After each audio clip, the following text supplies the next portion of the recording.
Si están de acuerdo. ¿Están todos de acuerdo? ¿Podemos comenzar? Esperamos que venga, ahí se sienta. Bien.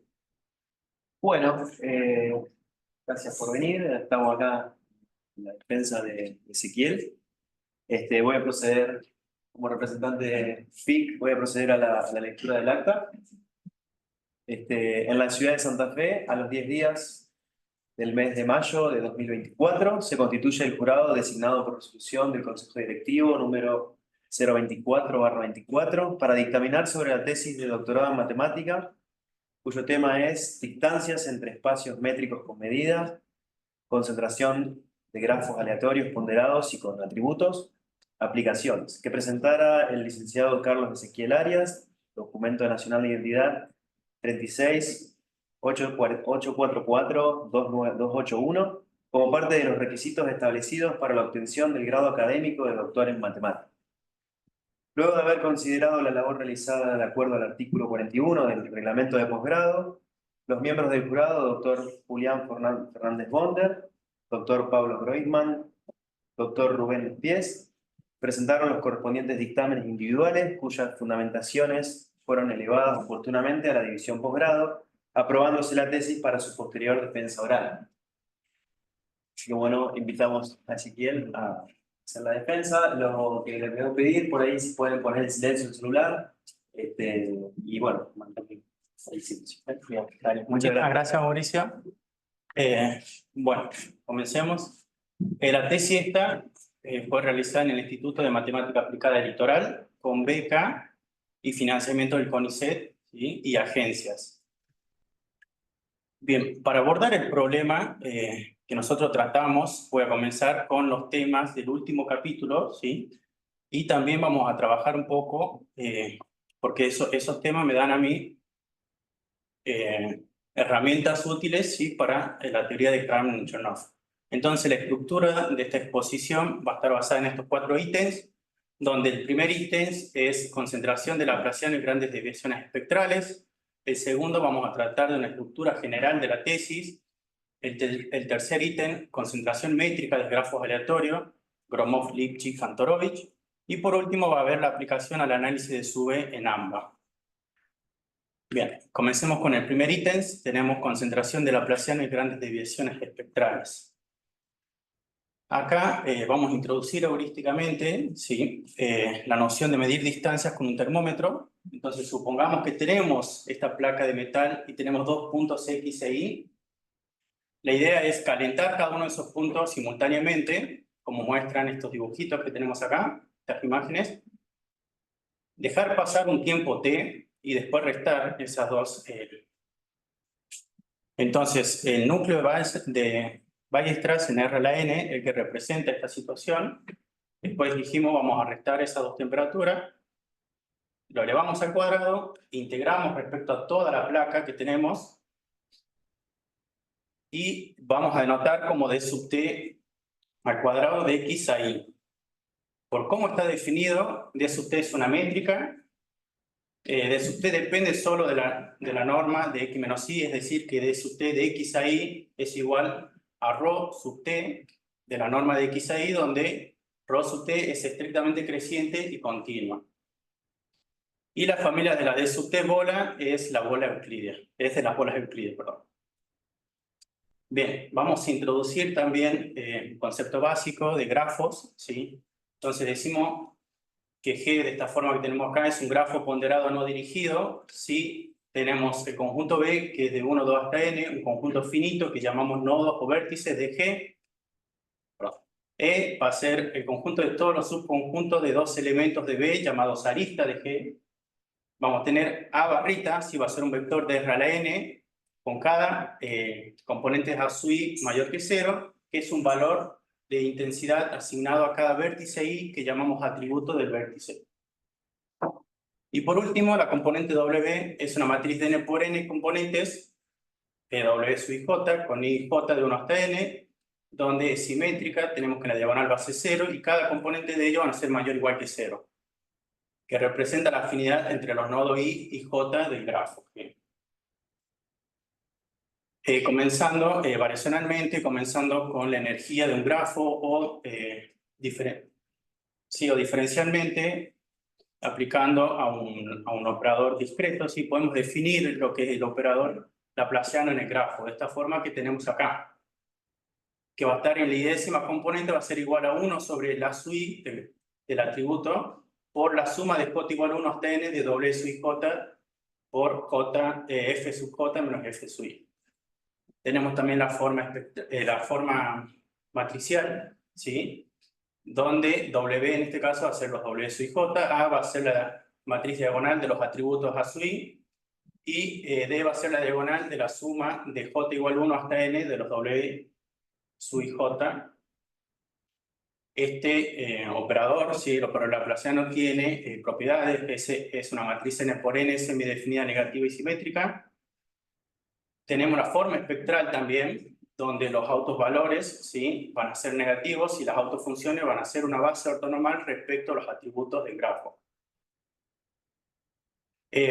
Bueno, con esta forma o esta estructura espectral que tenemos, pues no es difícil resolver la ecuación del calor con datos iniciales. Entonces, planteamos f que va del conjunto B a los reales, definida de esta forma que tenemos acá. Entonces, la solución a este sistema va a estar dada por lo que tenemos acá, ¿sí?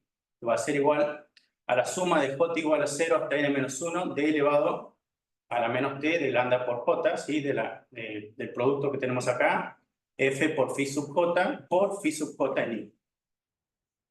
Bien. Entonces, ahora volviendo un poco con lo que vimos recién con el núcleo de Weierstrass, correspondiente a esta situación va a ser lo que tenemos acá.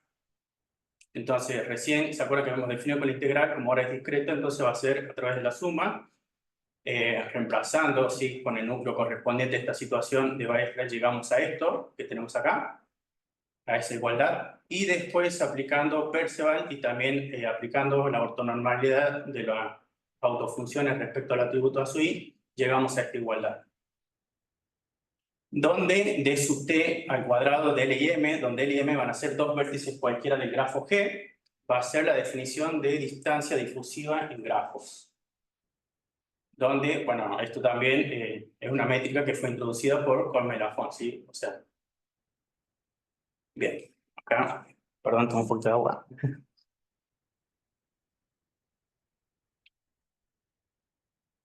Bien, ahora trabajando en situaciones problemáticas o de aplicación, como en el caso nuestro que está en la tesis, que a través de la SUBE en ambas, ¿sí? En el contexto COVID-19, los atributos A sub i, las afinidades de la matriz W sub j, siempre son muestreados en una base, en una gran cantidad de datos. Entonces la idea principal es ver cómo se estima eso estocásticamente. Entonces ahora, guardando un poco la definición de laplaciano de un grafo y esto de la métrica difusiva, procedemos a definir lo que es el grafo aleatorio.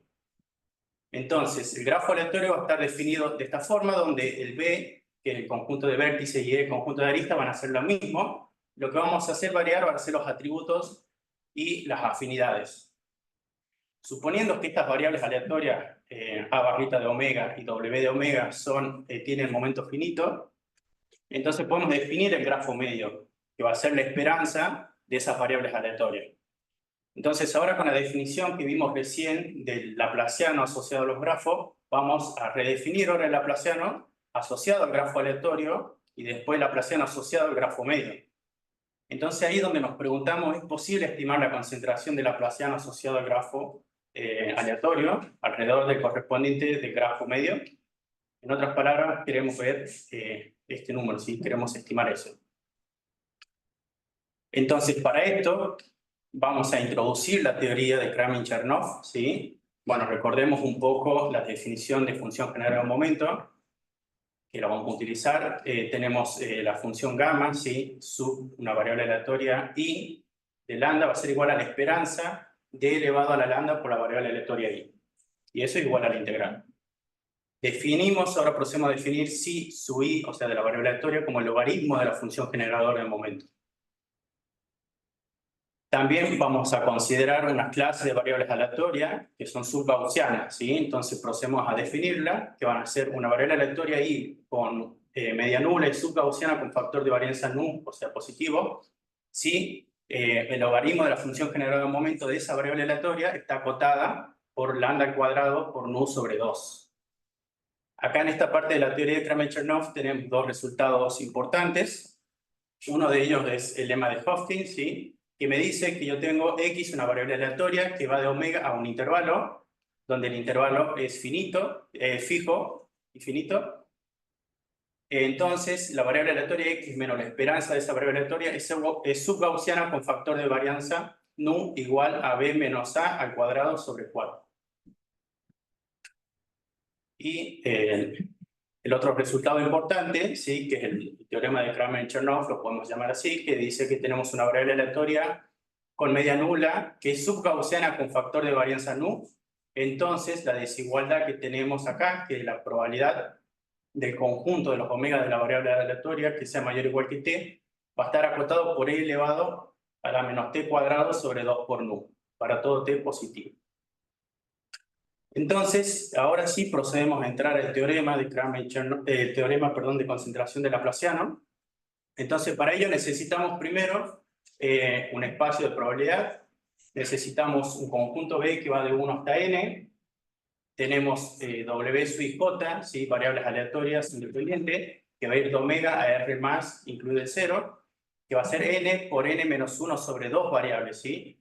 Esto es porque nosotros estamos tomando que, bueno, por la definición que definimos de los componentes de afinidad, que es una matriz simétrica, ¿sí? Y diagonal en el 0, en la diagonal son 0, entonces por eso es n por n menos 1 sobre 2 variables aleatorias.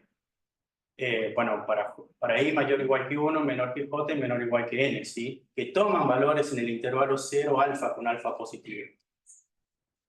Procedemos a definir la variable aleatoria a sub i, que va de omega a r más, n variables aleatorias que toman valores en el intervalo beta gamma, ¿sí? Con beta mayor que 0, menor que gamma, menor a infinito, independientes entre sí, y también respecto a la variable aleatoria w sub i j de omega. Definimos una función f que va de b a r, denotamos f rayita, ¿sí? Que va a ser la componente de f sub 1 hasta f sub n, y después f sub i rayita, que va a ser la y-ésima componente repetida del vector. Y bueno, la norma Euclides. Entonces, con estas hipótesis pues, tenemos el teorema que me dice que la probabilidad del conjunto de los omegas tal que el laplaciano asociado al grafo aleatorio menos el laplaciano asociado al grafo medio es mayor que t. Eso va a estar acotado por esta expresión que tenemos acá, donde si nosotros nos ponemos a ver estos parámetros geométricos que tenemos acá, dependen sí de las variables aleatorias que definimos recién. Y bueno, tenemos respecto a f, donde como esto en exponencial está elevado a negativo, para que este número sea chico, entonces tenemos que ver que no sea muy oscilante esta función, ¿sí? O las señales. Bien, veamos un bosquejo de la demostración de este teorema. Tenemos que estimar esto, sí, o sea que la probabilidad del conjunto de los omega tal que la diferencia de esos laplacianos sea mayor que t, tenemos que ver a qué es, por qué está acotando. Entonces, primero procedemos a definir si cada uno de los laplacianos, acá vamos a tener el laplaciano asociado al grafo aleatorio, por eso acá tenemos w sub i j de omega. En este otro término tenemos el laplaciano asociado al grafo medio, por eso tenemos la esperanza, ¿sí? Multiplicamos por a sub i de omega, por eso en esta desigualdad tenemos t por a sub i de omega. Después extraemos en común lo que tenemos acá, y en esta parte acotamos el a sub i por beta. Estudiamos un poquito este coeficiente y recordando que cada una de esas variables aleatorias están en intervalos, o sea, están acotados, entonces podemos trabajar un poco con la esperanza y ver rápidamente que esto es igual a 0. Entonces, probemos ahora que la variable aleatoria centrada, z sub i de omega, le vamos a llamar a esto, sí que tenemos acá, es subgaussiana con factor de varianza nu. Recordemos que tenemos que ver la estimación, entonces comencemos con el logaritmo de la función general de momento de esa variable aleatoria. Entonces, por la definición que vimos anteriormente, tenemos esto, ¿sí? Esto va a ser solamente reemplazar z sub i de la variable aleatoria que dimos recién ahí, aplicar propiedades de la exponencial, acá de vuelta aplicamos de vuelta propiedad de la exponencial, Después acá, en este paso, vamos a trabajar un poco con la independencia, ¿sí? Por eso podemos trabajar un poco con la esperanza. La independencia de las variables aleatorias. Después acá aplicamos propiedad del logaritmo, ¿sí? Por eso nos queda de esta forma. Y después redefinimos la función psi respecto al logaritmo de esa variable, de la función general del momento. Entonces, podemos ver que en el primer término está respecto a la variable aleatoria w sub i j, ¿sí? Y en el segundo término está respecto a la variable aleatoria a sub i. Entonces, la idea ahora es estimar cada uno de estos términos. Recordemos que w sub i j toma valores en 0 alfa, ¿sí? Con alfa positivo. Si lo multiplicamos por f de j menos f de i, va a estar, toma valores en el intervalo, este que tenemos acá, cuya longitud de ese intervalo es 2 por el valor absoluto de f de j menos f de i por alfa. Y ahora aplicando el lema de Hofstede, ¿sí? Tenemos que está acotada por lambda al cuadrado sobre 2 por el producto del valor absoluto de f de j menos f de i al cuadrado por alfa al cuadrado. Bien, esto es respecto al w sub i j, ¿sí? Entonces hacemos un proceso análogo para el a sub i, o sea la variable aleatoria esa, con su respectivo intervalo, y aplicando también el lema de Hofstede llegamos a esto, ¿sí? A esta estimación. Ahora, resumiendo ambas estimaciones, tenemos esto, ¿sí? Entonces va a estar acotado ahora el psi de la variable aleatoria z sub i por estas dos expresiones que tenemos acá. Extraemos en común, acá aplicamos lo que es la norma, ¿sí? la definición, volvemos a extraer lo que tiene en común, y si podemos ver acá ya tenemos un factor de varianza. Entonces, por lo tanto, z sub i es subgaussiana con factor de varianza nu igual a esta expresión, lo que queríamos probar recién. Entonces, si ya tenemos una variable aleatoria subgaussiana y tiene factor de varianza, podemos aplicar el teorema de Kram-Michernov, ¿sí? Que, bueno, me dice que primero partimos que la probabilidad del conjunto de los omegas tal que la diferencia de esos laplacianos sea mayor que t, va a estar acotado por la probabilidad del conjunto de los omegas de la variable aleatoria z sub i sea mayor que t por beta, ¿sí? Y eso ahí aplicamos el teorema de Kram-Michernov, va a estar acotado por e elevado a la menos t al cuadrado por beta al cuadrado sobre 2 por 1 sobre nu. Reemplazando lo que era nu, que vimos recién acá, y trabajando un poco, llegamos al resultado que queríamos, ¿sí? Del teorema. Bien, también vimos que cumple para las colas negativas, ¿sí? Después, para las normas también cumple. Después, suponiendo que el autovalor sea no nulo del laplaciano de grafo medio, ¿sí? Entonces podemos ver que también es casi un autovalor, ¿sí? Del laplaciano asociado al grafo aleatorio. Bien, después también tenemos un resultado que si nosotros dejamos fijo las autofunciones y hacemos variar los autovalores, podemos ver concentración de la métrica difusiva, ¿sí? Este es el último resultado del capítulo 12 de la tesis. Bien, a ver. Ahora lo que voy a hacer, como el capítulo, como la tesis está basada en 12 capítulos, ¿sí? No sé si lo nombré, creo que sí, al comienzo. Vamos a ver una estructura general con los temas más importantes, ¿sí?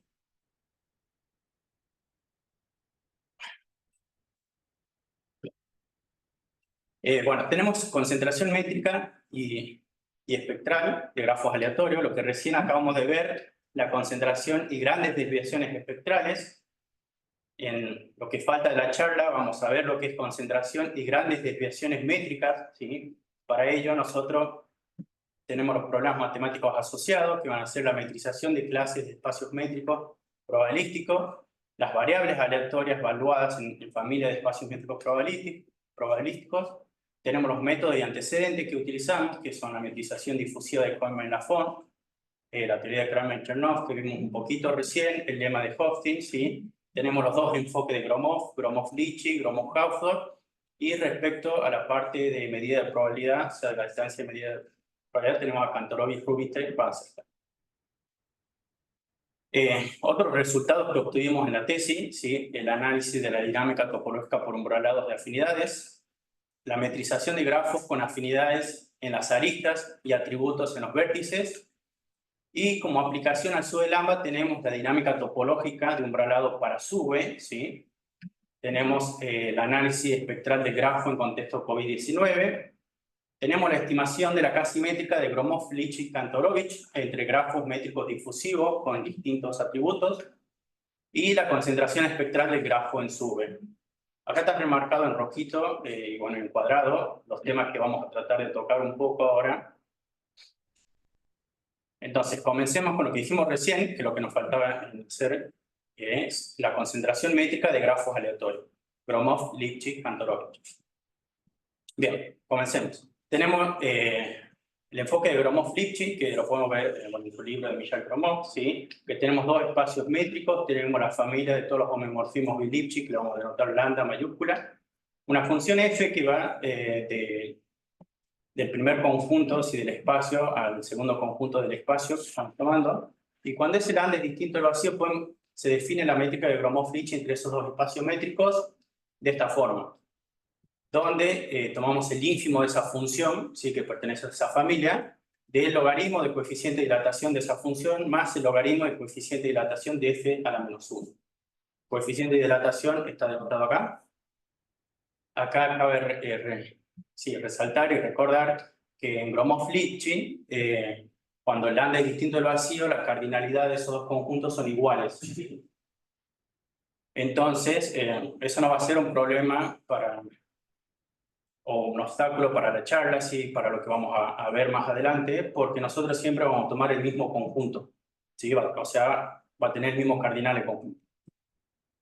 Esto es respecto a la distancia entre espacios métricos y lo que resta es ver la distancia entre probabilidades, o sea, entre las medidas de probabilidad. Lo tenemos a Kantorovich, que lo podemos ver en Villanich, que dice que sea omega D un espacio métrico compacto con la sigma álgebra de Borel inducida por la topología que D genera en omega, ¿sí? Sea M de omega D el convexo de todas las medidas de Borel probabilística de omega. Entonces la función que tenemos acá es la métrica de Kantorovich-Rubinstein en M de omega D. También podemos ver en Villanich que tenemos el dual de Kantorovich, que trabaja con el transporte óptimo, ¿sí? Con la métrica de Wasserstein, y cuando P igual a 1. Bien, nosotros definimos Gromov, Lipschitz, Kantorovich. Es la siguiente definición, tenemos a lambda, lo mismo que dijimos recién, la familia de todos los homomorfismos de Lipschitz. Tenemos dos espacios métricos probabilísticos ahora, entonces eso va a ser igual al ínfimo de esa función tomada en esa familia, del logaritmo del coeficiente de dilatación de f, más el logaritmo del coeficiente de dilatación de f a la menos 1. Más una rho sub x, que va a ser una medida, va a ser cualquier medida, de mu a mu tilde f, ¿sí? Entonces, mu tilde de f va a ser el push forward de mu, donde nosotros vamos a estar midiendo en el espacio de x, cualquier medida que tenemos acá, y análogamente para el rho sub i, ¿sí? Que va a ser de nu tilde de f. Nu tilde de f va a ser el push forward de nu. Ahora lo que vamos a hacer, vamos a restringir a Kantorovich-Rubinstein, ¿sí? Esta distancia que tomamos acá va a ser Kantorovich-Rubinstein. Entonces, tenemos propiedades básicas para eso, ¿sí? Lo que definimos. Va a ser, en la diagonal va a ser igual a 0, ¿sí? Vamos a tener la simetría, vamos a tener la finitud y la confiabilidad.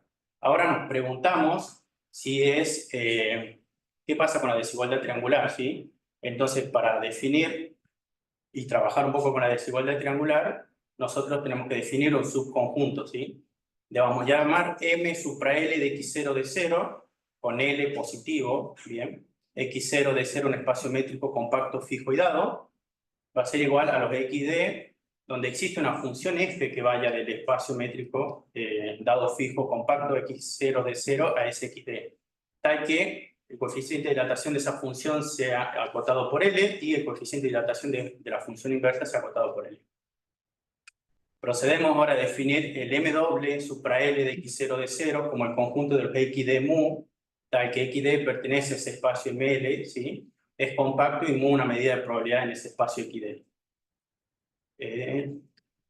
Bien, entonces con todas esas propiedades que vimos recién, pues, definimos la casimétrica, ¿sí? De Gromov, Lipschitz, Kantorovich.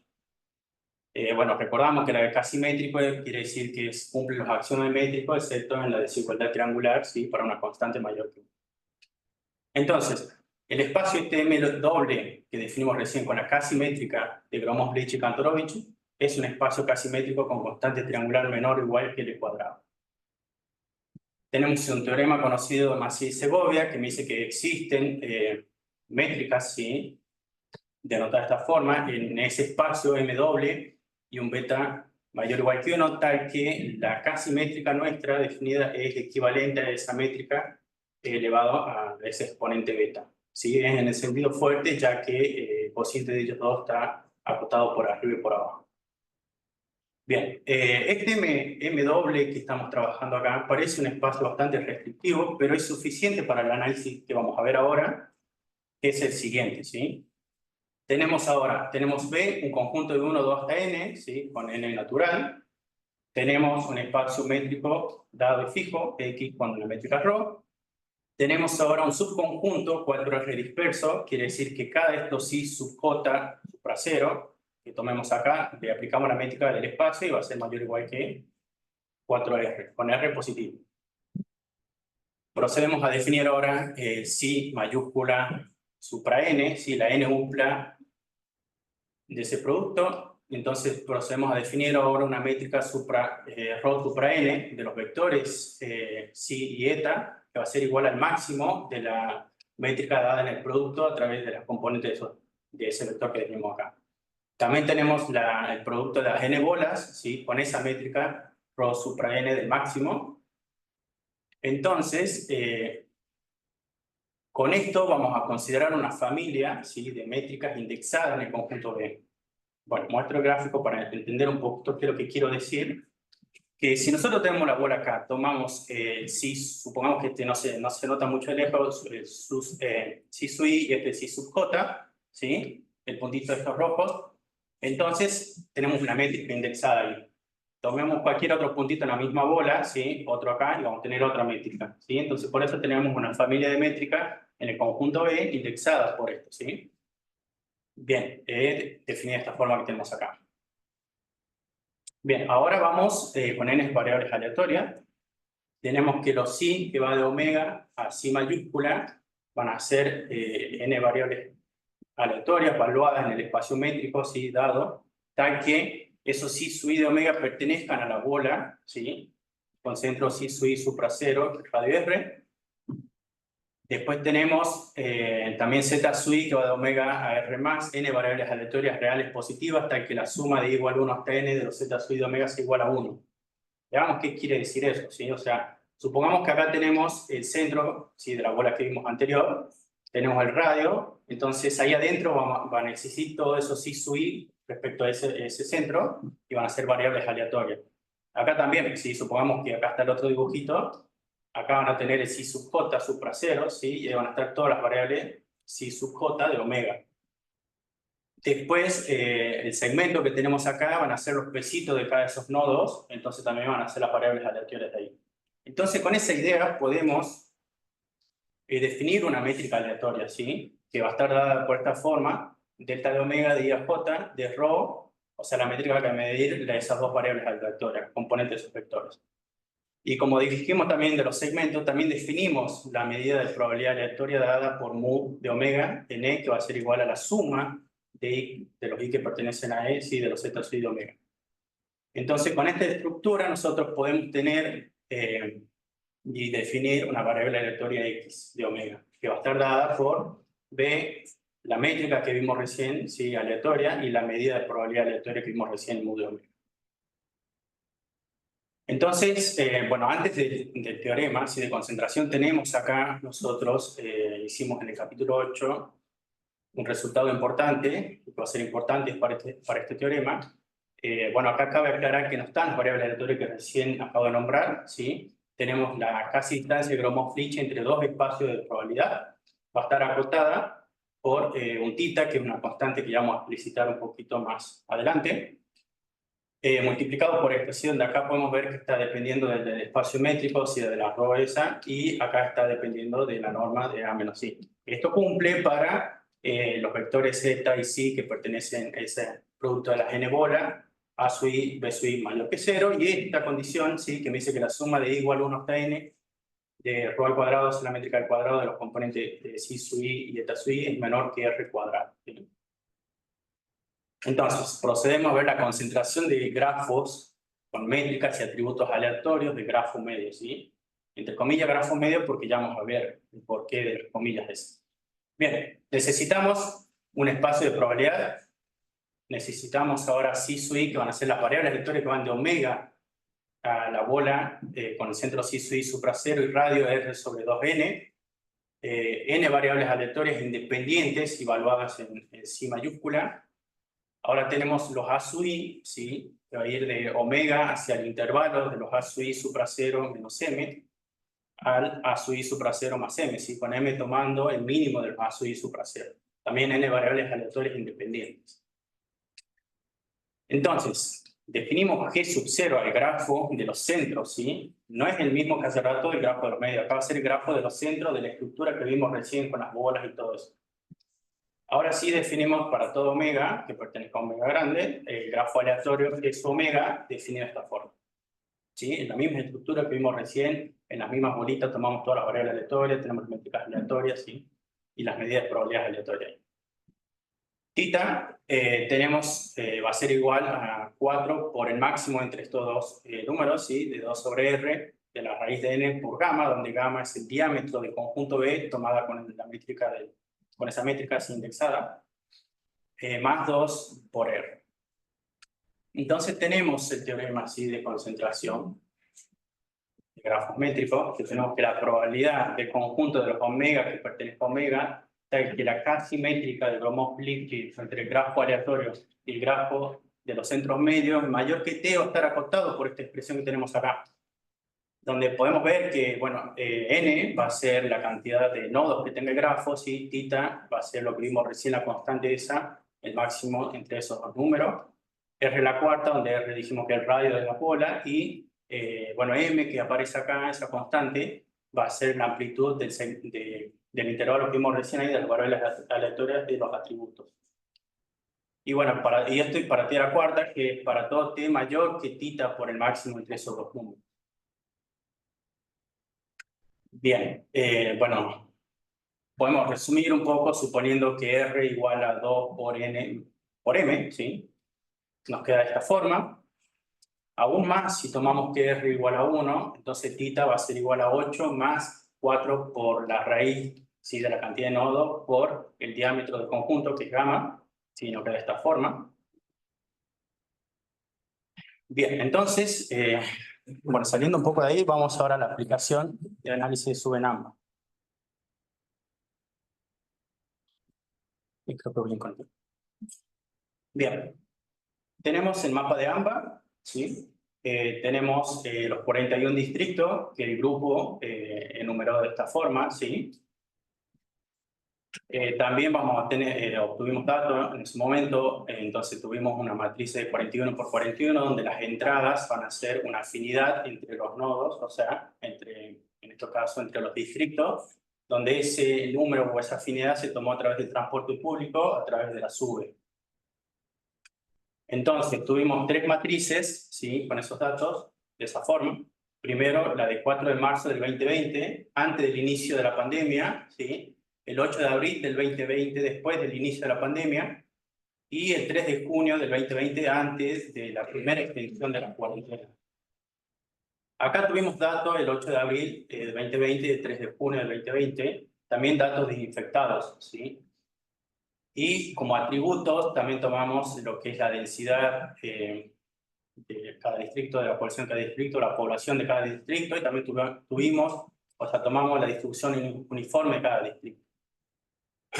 Bueno, presentamos un poco las matrices, ¿sí? Que esta es la de 4 de marzo, sé que no se ve nada, no es legible, pero la idea principal de esto es que nosotros veamos que las entradas de esta matriz tienen números y son bastante grandes, ¿sí? Tiene bastante información.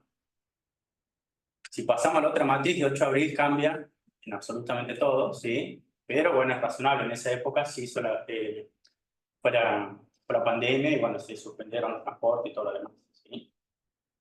Después, respecto a esta otra matriz, que tiene un poquito más de número, vuelvo a la de 8 de abril, paso a esa, está un poquito más cargada porque en ese momento se relajó un poco, ¿sí? Bueno, en Argentina en su totalidad y bueno, en el AMBA también en particular, como estamos trabajando acá. Bien, después lo que me gustaría es que observemos un poco que se ven muchos ceros, ¿sí? Que están fuera de la diagonal, entonces no podemos utilizar el resultado de Aymar y Gómez de metrización, ¿sí?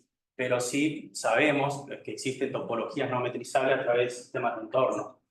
Entonces, podemos contar las componentes conexas topológicas, ¿sí?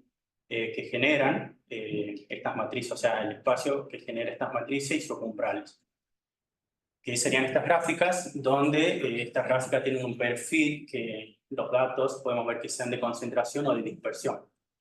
La primera gráfica corresponde a la afinidad de transporte público del 2020, ¿sí? Después, la segunda gráfica es la afinidad geográfica, donde nosotros tomamos como afinidad al inverso de la distancia euclídea entre los distritos. Después también tuvimos en el capítulo 5, ¿sí? Con esta era del capítulo 3.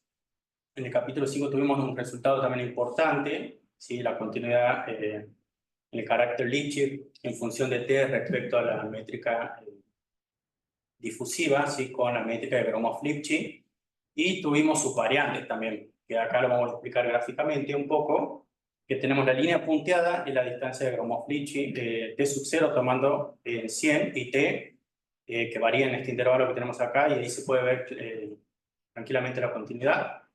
Después, el conjunto de curvas que tenemos acá arriba va a ser la combinación del atributo uniforme con los otros atributos que dijimos recién, ¿sí? Y las curvas que tenemos acá, estas tres que están acá, va a ser la combinación de los atributos sin lo uniforme, o sea, el atributo de infectado, el atributo de densidad de población y el atributo de población de esos distritos.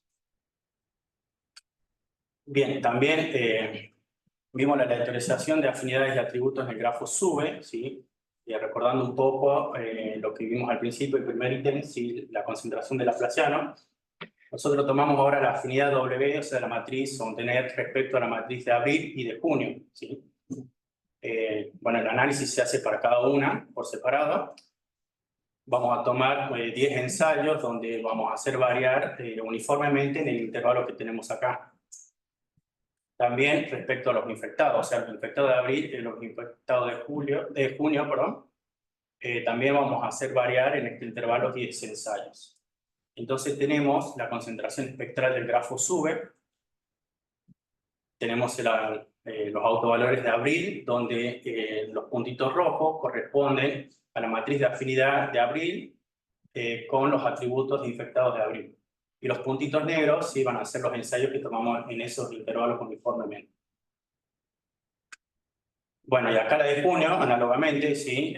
Bueno, cabe recordar que cada uno de ellos, vuelvo a repetir, que la matriz de afinidad de junio, sí, respecto con su atributo de infectado en junio, pero todo eso lo hicimos con Python, o sea, pusimos los datos, cargamos, obtuvimos el laplaciano de ese grafo, sí, con esas afinidades de atributos, después calculamos los autovalores, sí, con Python, y nos tiró esta gráfica de los puntitos. Después hicimos análogamente con los ensayos, ¿sí?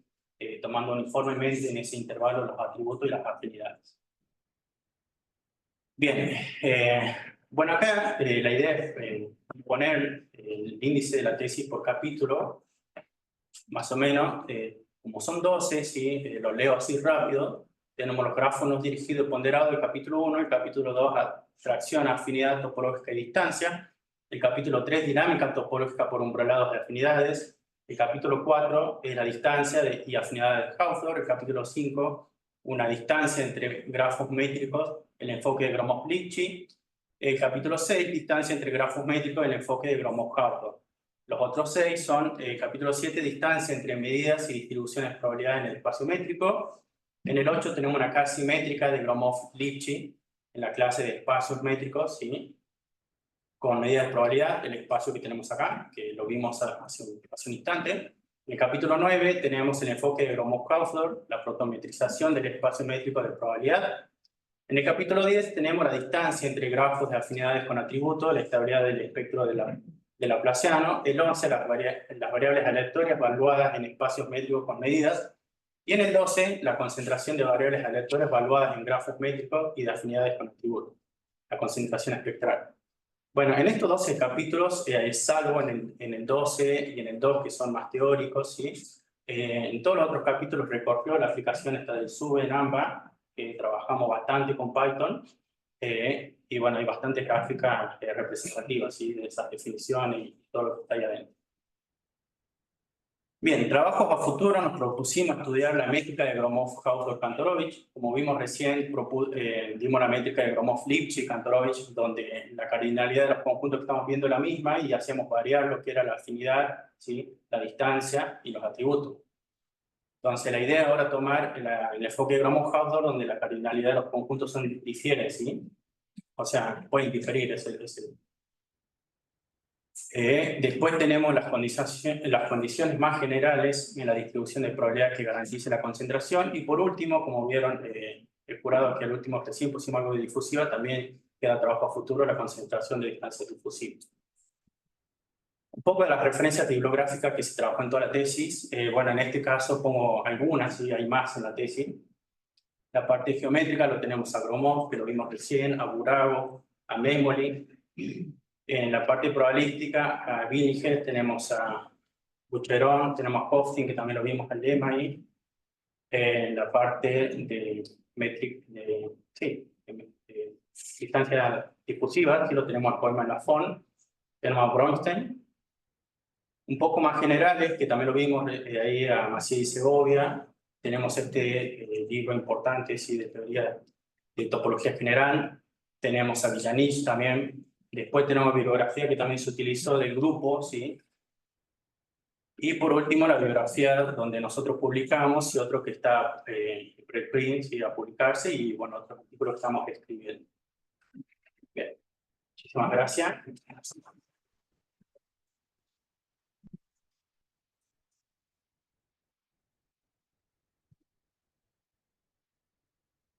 Gracias, Ezequiel.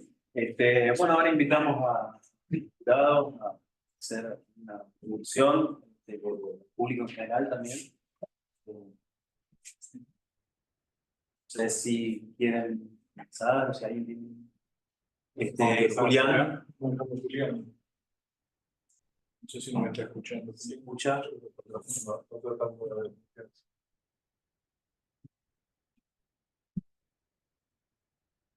¿Nos escucha, Julián? Sí, sí. Sí, los escucho, los escucho. No sé de los jurados si quién quiere comenzar o con preguntas, comentarios, observaciones. Te dejamos la posta. ¿Empiezo yo? Sí. Dale.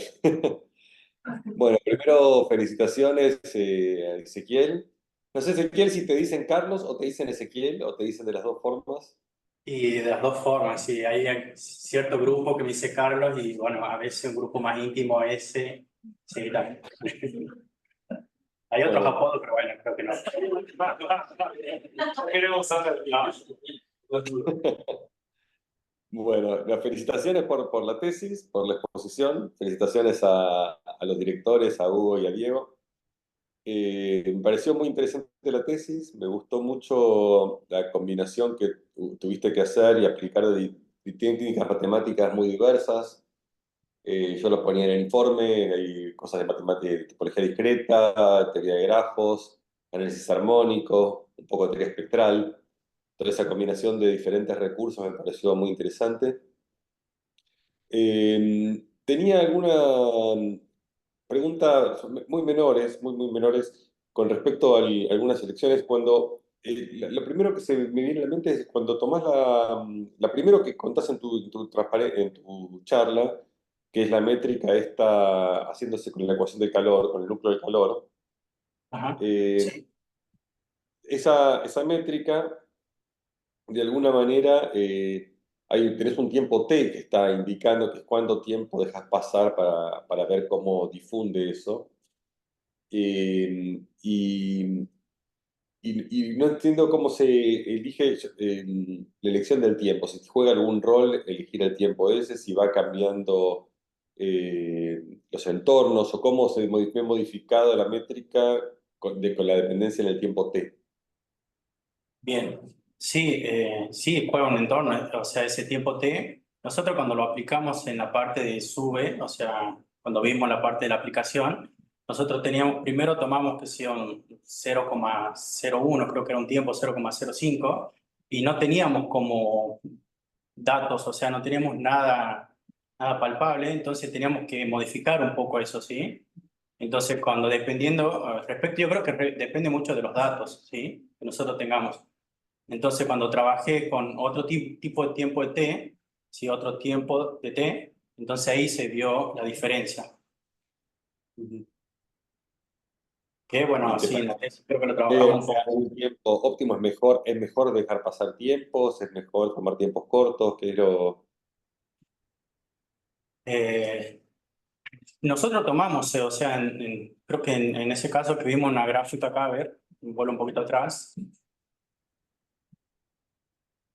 Justo acá, ¿sí? Tomamos para T sub 0 igual a 100, ¿sí? Y tomamos en este entorno. Pero bueno, en este caso nosotros queríamos ver un poco la continuidad, ¿sí? Con las dos métricas difusivas, ¿sí? En esos espacios respecto a la métrica de Gromov-Lipschitz. Pero sí, acá tomamos un entorno y se vio claro, ¿sí? Pero por eso digo, si yo tomaba o sea, tomamos con los datos estos de SUBE en un T mucho más chico, no podíamos visualizar bien esto, ¿sí? En los gráficos. Obviamente con en la continuidad tampoco, ¿no? Depende del valor absoluto de los autovalores. Están arriba en el exponente. Ah, sí. El valor absoluto de los autovalores es muy chiquito, o grande, dependiendo de eso. La sensibilidad está dada por el spam de los autovalores. Perfecto. Probablemente lo que estás pensando, Julián, es que un té muy chico y un té muy grande no te sirven, ¿no? O sea, Claro, que tiene que haber algún T óptimo entre medio. Pero bueno, depende de que uno quiera medir. Sí, creo que depende de eso, verdad, mucho. Claro. Está bien, por mi parte no tengo más preguntas. Muchas gracias.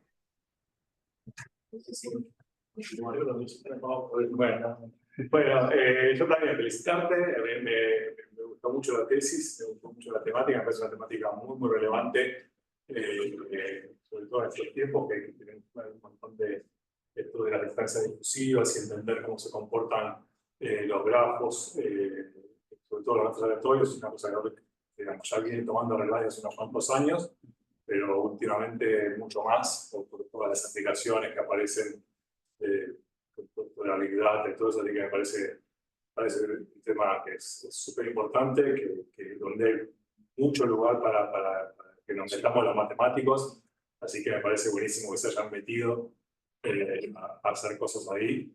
Y la tesis, la verdad, que está muy, muy bien escrita, se disfruta mucho de leerla, y está muy buena, así que felicitaciones. Muchas gracias. Tengo algunas preguntitas. Dale, sí. Después nos queda, bueno, ¿qué dices? Para hacer preguntas, mandarlas después. Bueno, entonces te hago una. Cuando vos pones las hipótesis de los W y J, Sí. podrían ser que sean 0 a 1 los W y J, o tienen que... Bien, nosotros, bueno, en la tesis cuando definimos, o sea, depende, si estamos trabajando con afinidades, viste que definimos, sí, como la inversa. Entonces, bueno, ahí 0 no puede 0 no. Sí. Para los W y J no, o sea, tiene que ser positivo. No, pero nosotros o sea, cuando trabajamos con el grafo sí puede ser 0 mayor o igual que 0, sí, lo tomamos. O sea, podría ser tipo está o no está la lista, podría ser tipo con probabilidad P la lista está y con P no está. Sí. Está buenísimo eso, porque eso es el caso de los campos de Algo Training, que es un caso súper importante, así que está re bueno si contiene ese caso. ¿Y los WIJ podrían depender de N? ¿A ustedes sí, eso, podrían depender de N o no? ¿O tiene que ser de N la cantidad de nodos? Sí. De alguna forma linda, ¿no? Que converjan, algo así. Creo que, a ver, sí, ¿no? O sea, no lo pensamos, pero sí, o sea, depende, sí, la cantidad de nodos, sí. A ver, son variables aleatorias que toman... A mí me parece que sí, ¿no? Porque usar la distribución, si la distribución después converge a algo, Sí, sí, funciona bien. creo que sí, sí, depende de... Bueno, eso. Dale, dale. Bueno, muchas gracias. Bueno, sí, la desventaja de hablar último, que yo no tengo más nada para decir, no ya mucho Julián y Pablo, pero obviamente corresponde felicitarte, hecho por un excelente trabajo. Nadie mencionó que es una tesis de casi 200 páginas. Un poco intensa. Intensa, pero como decían Julián y Pablo, la lectura es muy amena. Así que bueno, felicitaciones también a los directores, Hugo y Diego, un excelente trabajo. Quizá una cosa que quisiera destacar un poco el federalismo de esta presentación, ¿no? Porque Ezequiel es un becario que vino de Catamarca, está estudiando en Santa Fe, las aplicaciones de su tesis son a la SUBE en AMBA, ¿no? Me parece bueno eso. Lamentablemente, pero no para él, obviamente, se vuelve a Catamarca, así que, pero vemos también desde el IMAL con muy buenos ojos eso de poder formar gente, de tener una actitud bien federal.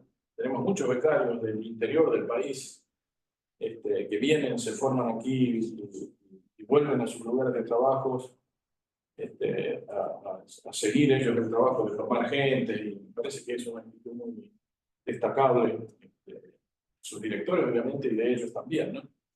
Así que bueno, Ezequiel es un claro ejemplo de eso. Así que nada, tengo algunas preguntitas, pero son menores, así que las vamos a dejar ahora para escuchar. Bueno, felicitaciones nuevamente. Gracias. El público en general quiere hacer algún comentario, alguna observación que quiera hacer. Directores.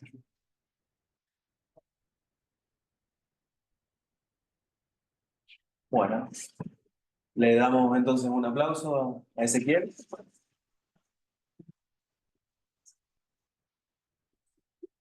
Bueno, los invito ahora, entonces el jurado se va a quedar un ratito con Ezequiel para charlar algunos pormenores y lo esperamos afuera.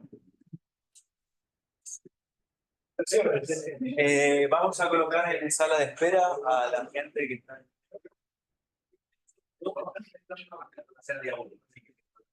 Gracias.